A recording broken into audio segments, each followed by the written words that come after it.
Who knows what evil lurks in the hearts of men? The Shadow knows.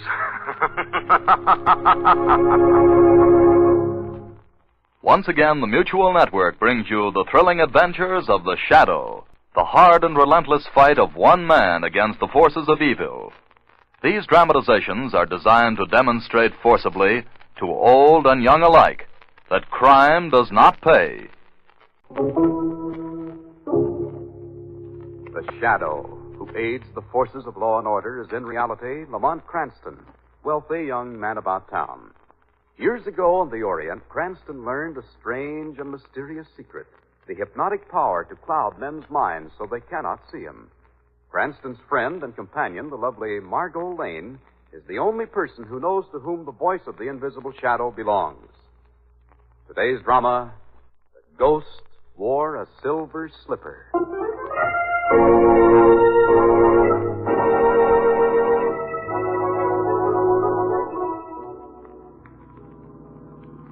Oh, my goodness. Sleepy, darling?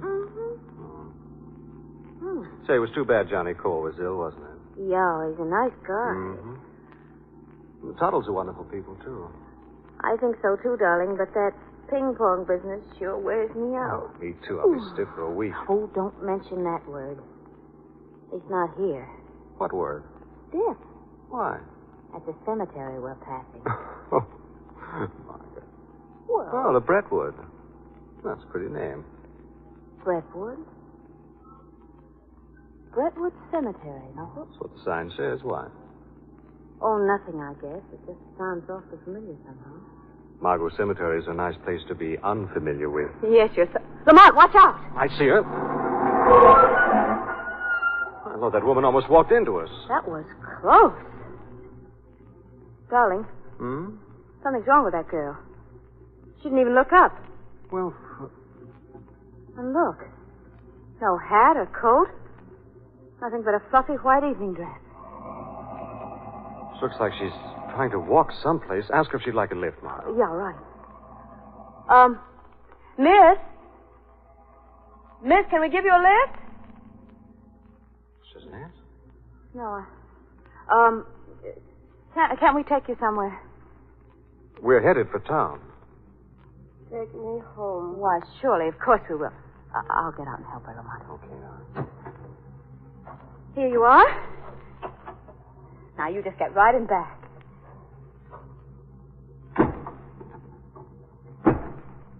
Okay. There. Now, where can we take you? My father. All right, but where is he?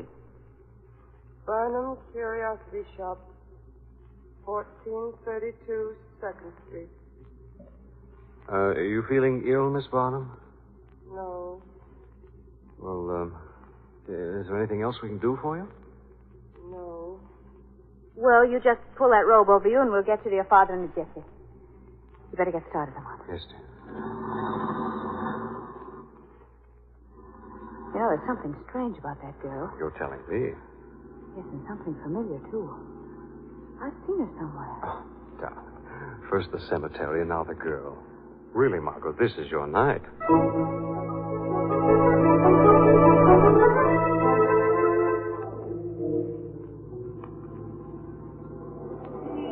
Margot.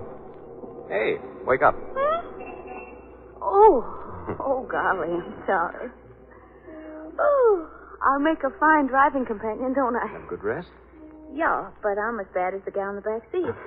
Well, I guess we're there, dear. Miss Barnum, your father's shop should be along here somewhere, shouldn't it? I guess he fell asleep, too. Listen. Lamont, she's gone. What?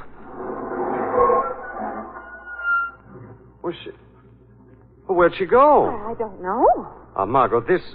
how could she have gotten out? I didn't even stop for a light all the way in. Lamont, we didn't dream this, did we? Darling, only you were asleep. We'll soon find out. Where are you going? She said her father's shop was at 1432 2nd Street. That should be right down the block. Oh. Well, there it is, right there. Yes, 1432. M.W. Barnum. Curiosity. Lamont, wait.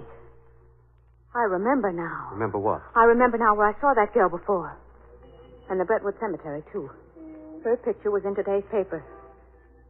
She died from an overdose of sleeping pills. She what? No, it's true. I read it in the paper. Madeline Barnum, daughter of a curiosity dealer, died from an overdose of sleeping pills. Now, wait a minute. And she was buried this morning in the Brentwood Cemetery. Margot, you mean our passenger was a corpse? A ghost? Well, I know it. Oh, really, darling. Come on, let's see if anyone's in the shop. Well, how do you explain it, then? Well, I don't yet, but I certainly don't underwrite your ghost theory either. There's a light on there in the back.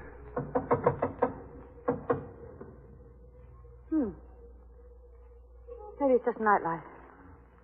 No, I see someone coming. Yeah. Mr. Barnum? Yes, that's right. Who are you? I don't think I know you. You don't, Mr. Barnum, but we may have something to tell you that will interest you. May we come in?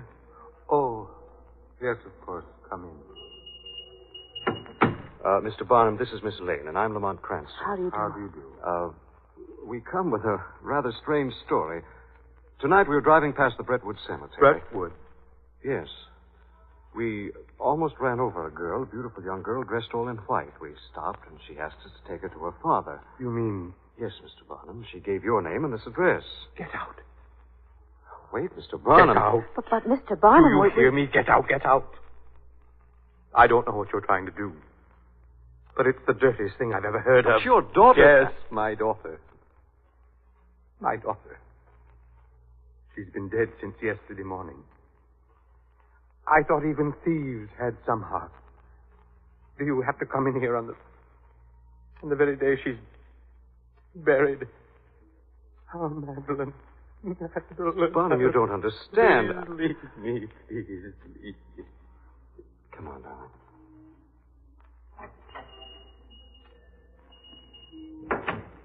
Well, Darling, would you like to see that newspaper? well, yes, but I don't know what good it'll do. Their story ends with a girl being buried.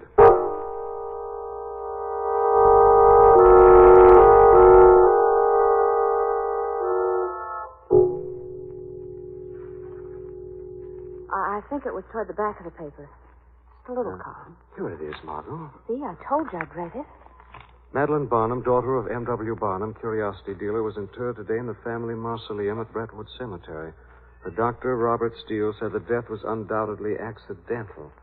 He'd been prescribing for her, and evidently she'd taken too many pills from the wrong bottle. Accidental. I wonder. Lamont, that isn't the point. The point is she is dead. And that she was dead long before tonight. Yes, so it seems. Well, Mark, you better find yourself something to do tomorrow. It looks like the Shadow's going to have a busy day. Doing what? Well, first, I'd like to see that death certificate on file. The next step is a friendly chat with Dr. Robert Steele.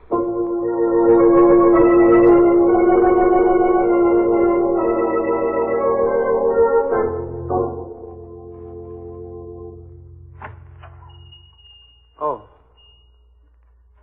Good afternoon, Mr. Warren. Good afternoon. How is the Honorable Mr. Barnum today? As well as a grieving father can be. My deepest sympathies. Thank you. It is unfortunate that you cannot encompass the attitude of my people toward death, Mr. Barnum. With us, death is the cause for happiness. The release of the tortured soul to a world where our honored ones wait more than compensates for the momentary earthly grief. But I miss her so. Poor Madeline. Yes, of course. But Mr. Barnum, have you secured for me more of those beautiful antique clocks? Yes. Just this afternoon, 5 of them. Oh, excellent. And now, Mr. Bonham, here are the 3 clocks you sold me yesterday. And here are the names of the 3 customers who will buy them. Mr. Warren, what's in these clocks after you bring them back? Something that's so interesting to their eventual customers. Curiosity, Mr. Bonham, is a scorpion. Left alone, it is not harmful. Touched, it will turn with death-giving tail. We agreed that for certain sums, you would not display curiosity. These clocks contain something. I wonder what. Well, in the base, we find packets of white powder. Narcotics. Narcotics in the base. My daughter knew that, too. Didn't she, Mr. Warren? And you knew she knew, didn't you? Didn't you? Yes. And that's why you murdered her. She was going to the police. Are you going to the police, Mr. Barnum? No, Mr. Warren. I begin to see your point of view about death. Going to the police will not bring Madeline to life again. Yes, death should be a happy occasion. So from now on, Mr. Warren, I shall be happy managing your business. Oh. From now on, I select the customers for the clocks and receive the purchase price. I see. You have, of course, made arrangements to prevent an accident to yourself. I have? Tell me, where did you acquire your recent wisdom? The doctor you brought to this house, Mr. Warren. I see.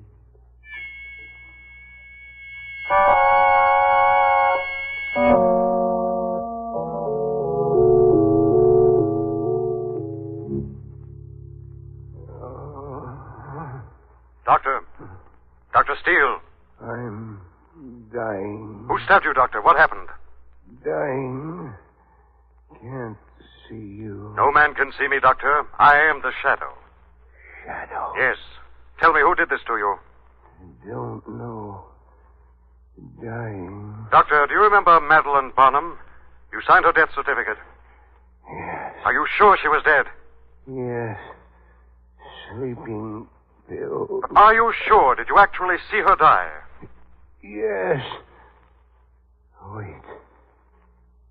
Truth could have been alive. Could have been alive. Then you didn't actually see her die? No. Doctor. Between his ribs an oriental dagger.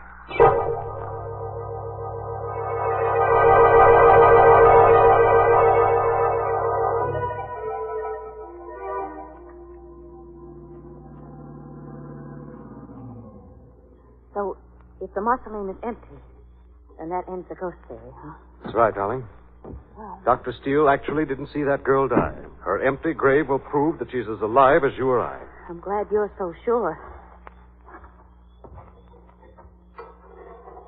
Well, the cemetery gates aren't kept locked. I'd like it better if there were. Come on over this way. I'm coming. Now, this mausoleum door. It isn't. That kind of quiet. There's the casket. Now, watch this, Margot. Here's where your ghost theory falls flat on its spooky face. Casket rests on a platform right out in the open, and it isn't even locked. I don't care what you say. That girl looked like a ghost. She did. Now, if you'll hold the flashlight. Thank you. Now, I'll show you an empty coffin. She's there. She's there! Yes, Margot. She's been dead for quite some time.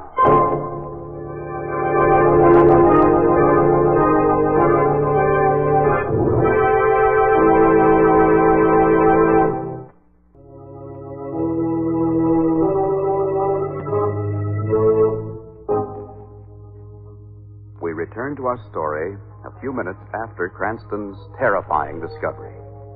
The girl who had to be alive has been found dead in her coffin. Cranston has helped the trembling Margot into the car, and they're heading back toward home. Come on.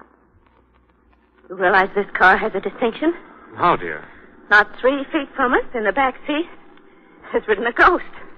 Right back there, not 3 feet in back. Margaret, stop it. Stop it. Oh, I'm sorry. I guess I am being silly, but what can you think? She dies. We meet her on the road, so that means she's alive. Only she's dead. I know. Where does the other dead person fit into it? The doctor, he must be connected somehow. Well, I don't know. Margot, I have a feeling there's someone in this puzzle we haven't met yet. Another body? Well, I don't know. There's one thing I do know. What? Got to start looking where this whole business began. You don't mean the cemetery? No, Margot. I mean Barnum's Curiosity Shop, where the ghost wanted to be taken in the first place.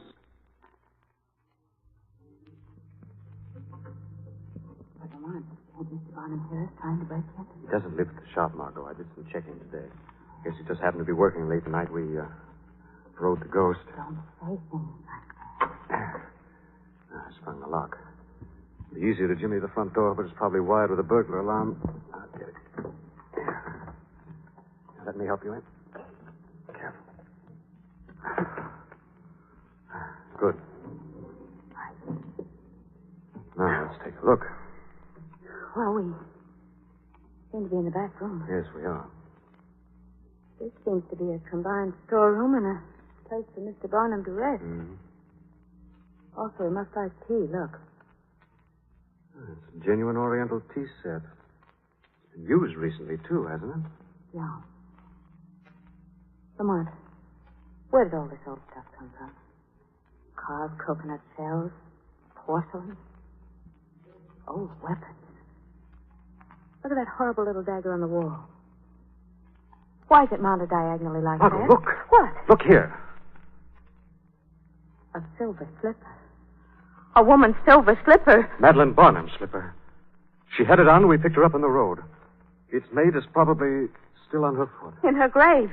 Don't move, please. Oh, what? Don't move. Oh. What are you doing here? Why, we're friends of Madeline Barnum. This is Miss Lane. I'm Lamont Cranston. Oh, so. Excuse me, I thought you were burglars. And what are you doing here? I am Lee One, also a friend of Miss Barnum and Mr. Barnum. Oh? In fact, I am Mr. Barnum's best customer. Mr. Barnum gave me key tonight to pick up my tea set. But why are you here? We think Miss Barnum was murdered. Murdered? Yes, Mr. Warren. If you'll forgive us, we have to be leaving. You go look for clue to murderer. Yes. Where? Madeline Barnum's grave. Oh, so. Mr. Cranston made this small person go with you. I, too, would like to find Miss Barnum's murderer. I wish you would, Mr. Warren. I think you might be very useful.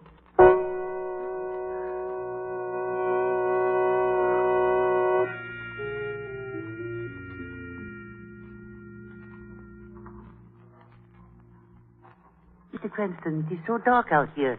So mysterious. Cemeteries usually are, Mr. Warren. Where does the lovely Miss Lane get her courage to visit such dismal places? I sometimes wonder. Yes. Well, this Quite. is it. Oh? After you, Mr. Warren? Oh, thank you. Are you going to open the coffin, Mr. Cranston? Yes. You hold the flashlight, please? Certainly. Oh, it looks heavy. Not too heavy. Margot, I thought so. Everything is clear Come on, now. come on. I expected that one. You knock away from my hand, so. But it will do you no good. I hear you moving over there. How you say, got him? Come on, are you all right? Now, Miss Lane, we take key from inside of door lock. Move out. Come on. Close door. Lock it from outside. Oh, Miss Lane, do not run away. Now I have to chase you. Because you, I do not shoot.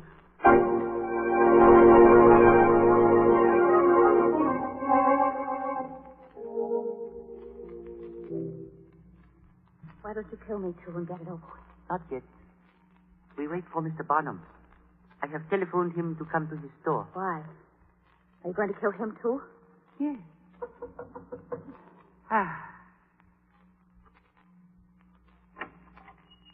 Come in, Mr. Barnum. Gun say move fast. We wait for you. Lane, what are you doing here? I explain that too. You see, Mr. Barnum, the time has come for Lee Wan to move his business to other vicinity. Your business? My business? I'm afraid our partnership have to be dissolved. Too many people are aware of circumstances causing partnership. One person, Lamont Cranston, already dead. And he's going to kill us, Mr. Barnum. Do you remember my protection in case of my death, Juan? Reason why I move business to other city. Mr. Barnum, many things here burn easily, no? You're going to set fire to the place? Yes, Mr. Barnum. So, who hit my hand? My gun! Who laughed? Who's in here? The shadow, Mr. Barnum. Oh. I can't see you. No, you cannot see him, Mr. Barnum. But he is here. We know of you in my country, Shadow, the avenger of crime. Yes, Lee Wan, the avenger of crime. So, I am ready. It is useless to fight the Shadow. I am guilty of selling narcotics and of murder. Lee Wan, you're guilty only of attempted murder. The murderer stands there. What? Me? Guilty of murder? Yes, Mr. Barnum.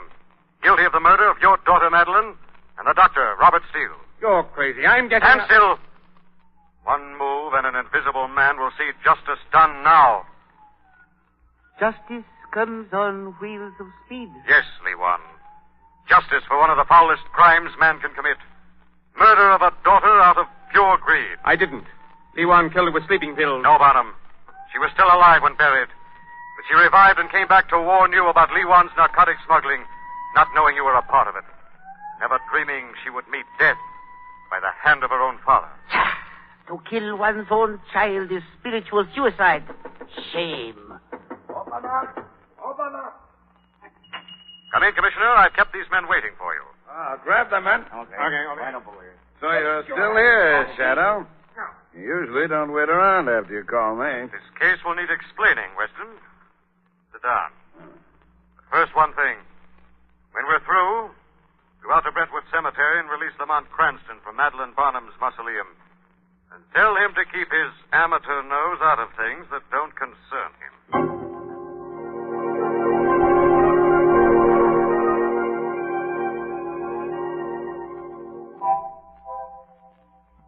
Now, just be patient, Miss Lane. I'll have this door open in 2 shakes. Huh. Well, I'll be... Well, what's the matter, Commissioner? This door isn't locked. Key was just stuck in the outside. I've been turning the key and locking the door. Oh, Commissioner. All right, Cranston, you can come out now. Thank goodness you got here. I couldn't get out. Did you try pushing hard on the door? Why, no. Oh, don't tell me. Yes, it was open all the time. Now, wait right here. Don't move, and I'll be right back. I want to tell Cardona to get the photographic squad up here. Oh, we won't budge an inch, Commissioner. Quick, Lamont, while the Commissioner's gone. The shadow explains things pretty well, but there are still a couple of points I don't understand. Question away, darling. Well, Madeline Barnum was buried without embalming because of her faith. And that's how it was possible she was put in the mausoleum still alive. That's right, darling. She regained consciousness just a few minutes before we met her the other night. She was still groggy from the effect of the drug. Didn't hurt her ghost appearance a bit. Well, and then she jumped out of your car. Must have been the minute I slowed down and turned to wake you up. Then she hid somewhere and later made her way to her father's house? Yes. But tell me, why didn't the doctor discover that she was still alive? Because he wasn't really a doctor at all. He was a member of Juan's group using forged credentials. Yes, but what made you suspect Barnum? That dagger on the wall in his back room. Remember you said it was hung diagonally? No. Well, there must have been another dagger on the wall originally, making a pair of them crossed. That was the dagger which stabbed the doctor and also killed Madeline. Oh, so that's what you noticed when you opened the coffin the second time. Yes, darling. When Madeline told her father what she knew, he saw a golden opportunity to become rich by blackmailing Juan. So then he killed Madeline and then killed the doctor to keep him from talking. Ironic, isn't it? Madeline killed by the very person she tried to protect. Well, what happened in the mausoleum? You know, for a minute I thought Juan had killed you. So did Juan. But didn't realize he was shooting at the shadow, and the shadow's a hard fella to hit. Actually, darling, I was with you and Juan all the way back to Barnum's shop in the back seat. Oh, Lamont, watch it. Weston's coming back. Oh, hi, Commissioner. Everything straightened out? Yes, everything's okay. Only, Cranston, there's one thing I want to tell you. Yes, Commissioner. From now on, you keep that amateur nose of yours out of things that doesn't concern you. Commissioner, you're so right.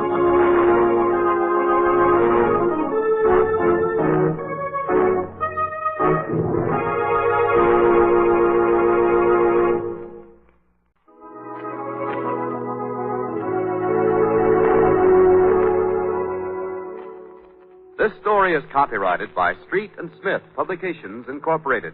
The characters, names, places, and plot are fictitious. Any similarity to persons living or dead is purely coincidental. Again next week, The Shadow will demonstrate that The weed of crime bears bitter fruit. Crime does not pay. The shadow knows.